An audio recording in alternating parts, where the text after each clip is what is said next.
So I just wanted to, well, first, don't mind the clutter here. We're slowly remodeling the entire house, so everything from our first floor we shoved downstairs here. So it's kind of a mess until the house remodel is done. But today we had some technology issues, and I just wanted to make sure that everyone felt like they didn't miss anything. It's easy to kind of panic thinking like you missed something due to the school's Wi-Fi kind of being spotty. So really, I was just trying to introduce the idea of science, because I feel like sometimes people think science is always the science is 100% fact, and it never changes, or people will question the validity of science because things do change, and that's because science doesn't truly prove things. It falsifies things, and then what remains we accept as fact for that period of time. But all scientists know that there's always going to be new evidence that possibly emerges, and that's what makes science unique. So, like 100 years ago, if you have an infection on your foot, they might not be able to do anything for it. Maybe they try to clean it and everything. But if it gets too bad, they might amputate it then. That's the best pursuit to save the life 100 years ago. But now, if you have a bad infection on your foot, they'll treat it with antibiotics, and they'll do a whole series of things before they get to the point where they're going to amputate it. In both scenarios, the doctors would do what they believe is the correct path based on science. But now we just know so much more.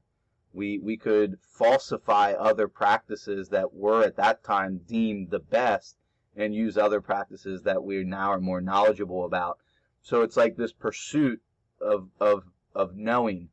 It's like a process that we use to create a body of knowledge, and then how we use that body of knowledge to figure out more things or explanations to natural phenomenon. So with this, there's kind of two types of science. There's basic science and there's applied science. Applied science is really easy. It's when you use science for technology, really. You could call applied science just technology pretty much. So it's when you're out to make something or create something. So I'm going to research this chemical to try to make a new drug of some kind to help with some disease. That's applied science. You're applying the science for something. The creation of a gun, all right, like an elevator. All these things were applied science. A cell phone was applied science. Basic science is just science that we do just for the sake of knowing. Which sometimes basic science is hard to get funding for because people will question why this is important. So basic science might be a researcher that wants to go and study polar bears and know what a polar bear eats. What's the diet of a polar bear?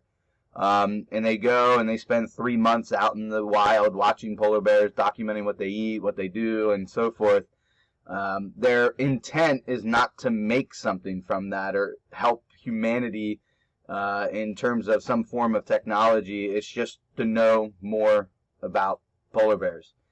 And it's easy to think that that's not important, but what usually happens with basic science, we get a better understanding of the natural world, and that builds up that body of knowledge that later someone can possibly tap into to create possibly applied science. So why I think science, or like the nature of science, is important is, like, as a kid I was read this story. It's like the emperor or the king in their new clothes, and the idea is there was this guy that thought he was almighty, extremely powerful, and the smartest person in all the land, and whatnot, and he wanted the best clothes for like this parade or something, and he wanted it to be to show everyone that he was extraordinary and how powerful and wealthy he was. So he asked the seamstress to make him the best outfit, and it should be the most expensive outfit, so all of the citizenry and everyone just worships him and so forth.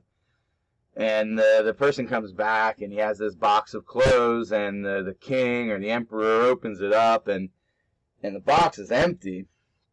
And the king kind of like, well, what's going on? Like, and before the king can talk, the seamstress is like, yeah, like, there's an outfit in there, and only the powerful and godlike people can actually see it.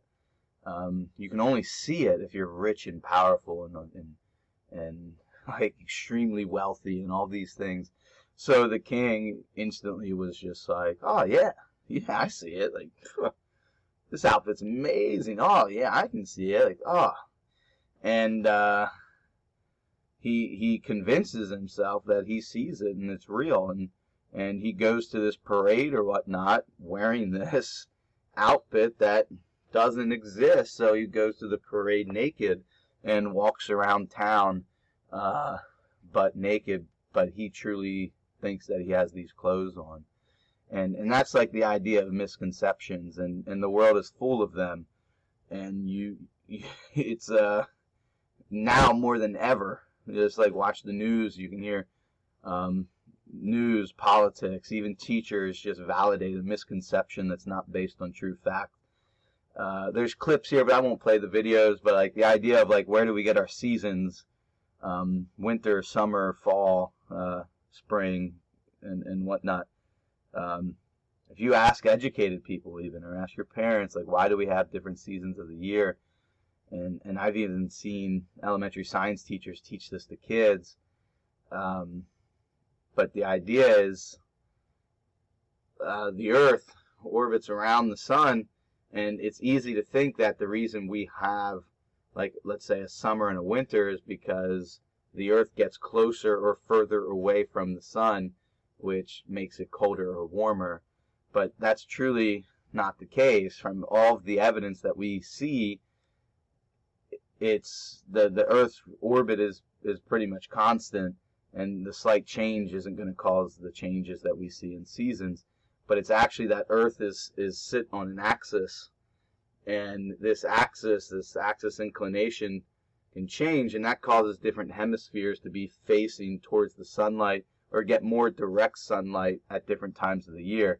So when our hemisphere is receiving like perpendicular light, the light waves from the sun hit at this 90 degree, it's summer for us.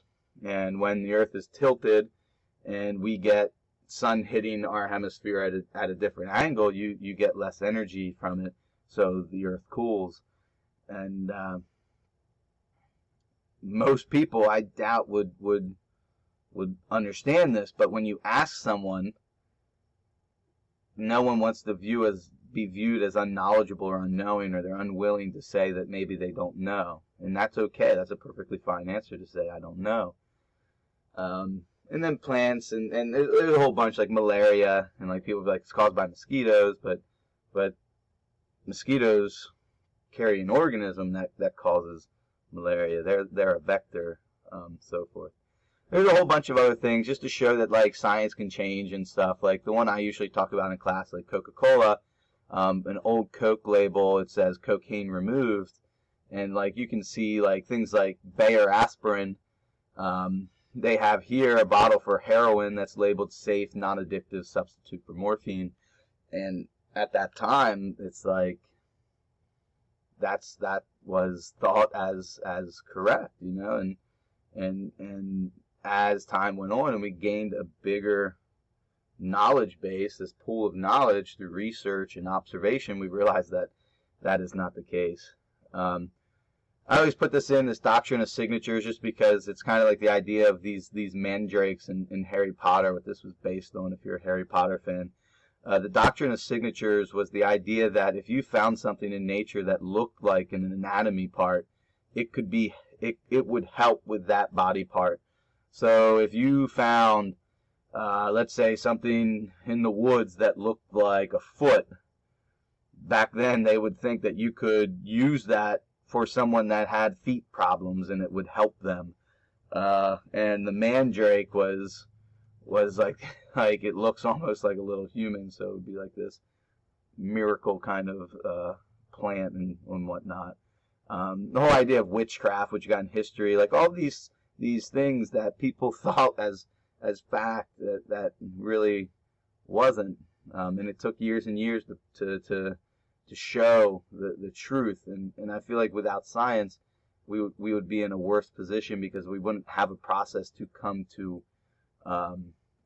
truths. So with this is where we ended class. And I think I told you guys 10 or 12 necessities of a good experiment. And this is what we're going to run through tomorrow. We're going to run through the idea of experimental design and what we're looking for in an experiment. And I gave you an example. Like, I think every experiment needs a hypothesis. All right? A statement or claim that's going to be based on evidence. Like, too many people say, like, I hypothesize, and then they just guess. Truly, hypothesis should take a long time to form, because before you would make a claim, you would actually do a lot of reading to validate and support your hypothesis and or outcome of series of events. So, and that's where we ended. After that, I wanted you to go to College Board and access our AP Bio site on the College Board. And if you didn't do that, we can walk through that tomorrow. If you need the code or something, the College Board site, AP Central and whatnot, it's like the worst website in the world to navigate. You have to click, I feel like, 15 different times to get to where you want to go. But once you're actually in the AP classroom, I actually feel like the resources that are there are really good. So once you get through navigating it a couple times, it's not too bad. So I hope that helps, and I hope that helps to settle some of your nerves, because I did get a couple emails from people saying they couldn't hear anything, and hopefully as the year goes, stuff will get better. I said this at the end of the period today, but I'm not sure who heard. But the idea is that, like, right now we live in a time where it's very easy to push the blame or get worked up when things don't go our way. And with this blended environment, we have to expect that things aren't going to be perfect at times.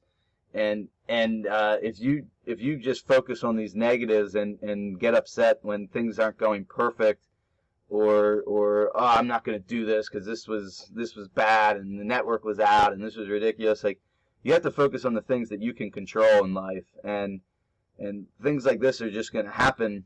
And I always tell my students, especially freshman students, it's like you should feel like that you have control of your success, of your destiny. So, like, the idea of, like, if I hear a kid complaining about a teacher or a bad teacher, I always tell students, don't let a teacher dictate your success. You know, like, so if you have a good teacher, that's you should really appreciate it, because the teacher's there helping you and they're making your life easier, and they're this so-called good teacher. But if you have a bad teacher, you shouldn't let that dictate your learning. You should still go out of your way to try to make sure that you're doing the best possible. So with this, just deep breath. I had to do the same thing because I easily get worked up over these things, and just focus on the positive moving forward. So that's it. Peace.